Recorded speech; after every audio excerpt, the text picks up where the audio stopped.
अस्सलाम वालेकुम दोस्तों, कैसे हैं आप सब। उम्मीद करता हूँ आप सब खैर खैरियत से होंगे, ठीक होंगे और आपका शौक़ सही और अरूज पे जा रहा होगा। काफ़ी सारे दोस्तों की मुझे रिक्वेस्ट आई जी कि डॉक्टर साहब पैरट बीक के बारे में एक डिटेल वीडियो बनाएं। तो आज की जो वीडियो है ये इसी बारे में है।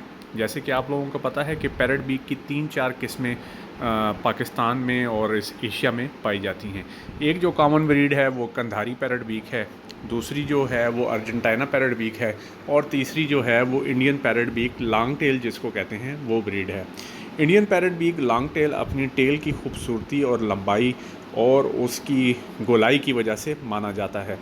काफ़ी सारे दोस्त अहबाब जो हमारे डिफरेंट ग्रुप्स में हैं उन्होंने इसकी वीडियोस शेयर की और पाकिस्तान में ये बर्ड इंपोर्ट करके लेके आए हैं।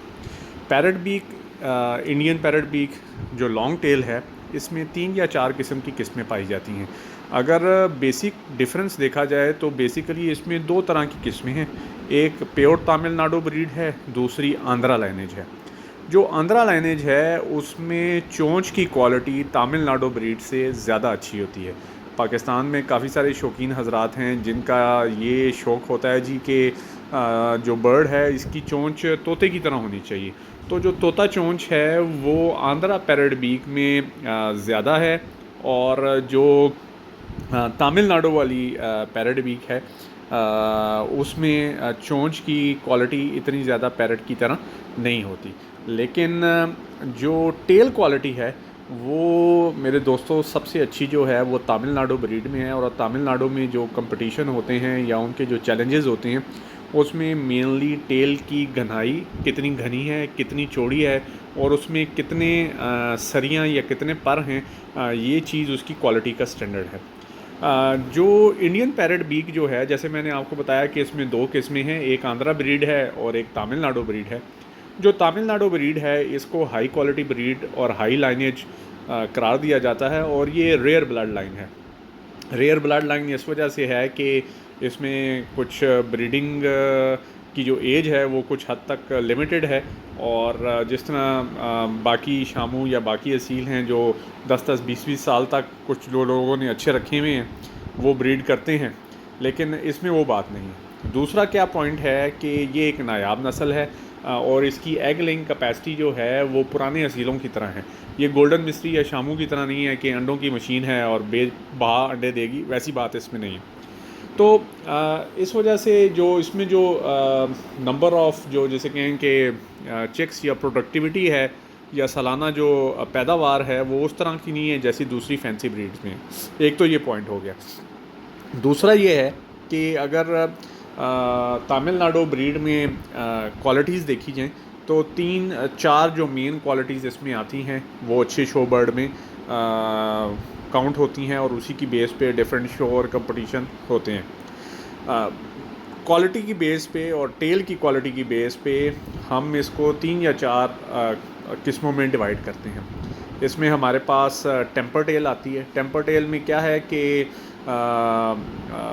जो दुम है वो ज़मीन पे तो लगेगी, घनी होगी, लेकिन लंबाई में इतनी ज़्यादा नहीं होगी। फिर इसके बाद फ़ैन टेल आती है। फ़ैन टेल अगर आपने देखा हो, जैसे पहले पाकिस्तान में छोटे वो पंखे आया करते थे हाथों वाले, जिसको फ़ोल्ड करके या चाइना फ़ैन भी जिसको कहते थे, फ़ोल्ड करके पर्स में रख लिया जाता था, तो उसकी दुम वैसी होती है। तो जो दूसरी ब्रीड है, पहले हमारे पास टेम्पर टेल आ गई जो घनी है, लंबाई में ज़्यादा नहीं है, ज़मीन पे लगेगी लेकिन घनी टेल होगी। दूसरी फ़ैन टेल है जो पंखे की तरह, ठीक है, घनी होगी, पंखे की तरह होगी। इसमें ज़रूरी नहीं कि जो टेल है उसकी ज़मीन पर लगे। ये तो होगी मेरे दोस्तों 2 किस्में। जो तीसरी किस्म है इसमें वो है लॉन्ग टेल या जिसको मीटर लॉन्ग टेल कहते हैं। इसमें बर्ड की जो सरियां हैं वो वाकई ही 3-3 फुट, 2.5 फुट तक लंबी होती हैं और इनमें सबसे जो नायाब ब्रीड है वो चौथी ब्रीड है जिसको टेम्पर टेल मीटर टेल कहते हैं और ये कुछ गिने चुने ब्रीडर्स हैं इंडिया में उनके पास हैं।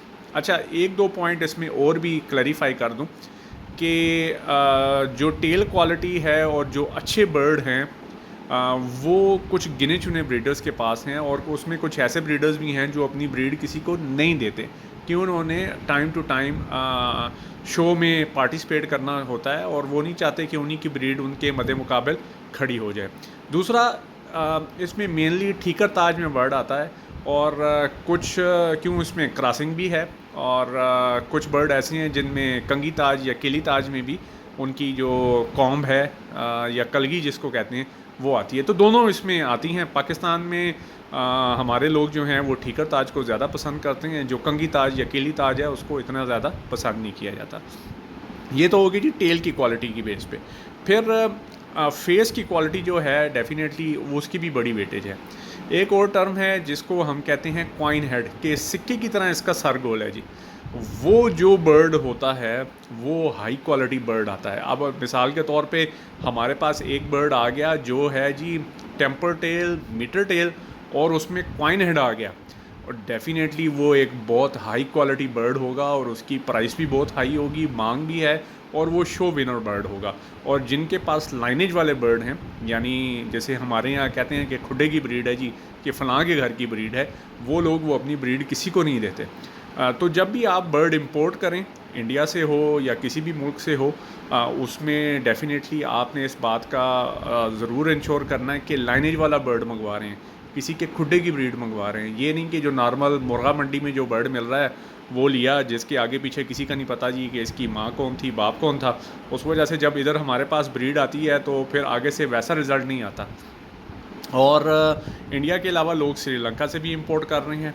श्रीलंका से कुछ बर्ड अच्छे आए भी हैं पाकिस्तान में, लेकिन मेजॉरिटी जो बर्ड हैं वो लो क्वालिटी बर्ड है। क्यों? वो सारा छांटी का माल होता है, उन्होंने हैचिंग कराई है, ठीक है, जो अच्छे बर्ड आगे से आते हैं उसकी वो छांटी कर लेते हैं। और हमारे यहाँ जो दोस्त अहबाब या एक्सपोर्टर हजरात हैं जिन्होंने बर्ड जो है वहाँ से लेकर इधर बेचना होता है, एडवांस बुकिंग की होती है, वो उसको लेकर आगे बेच देते हैं।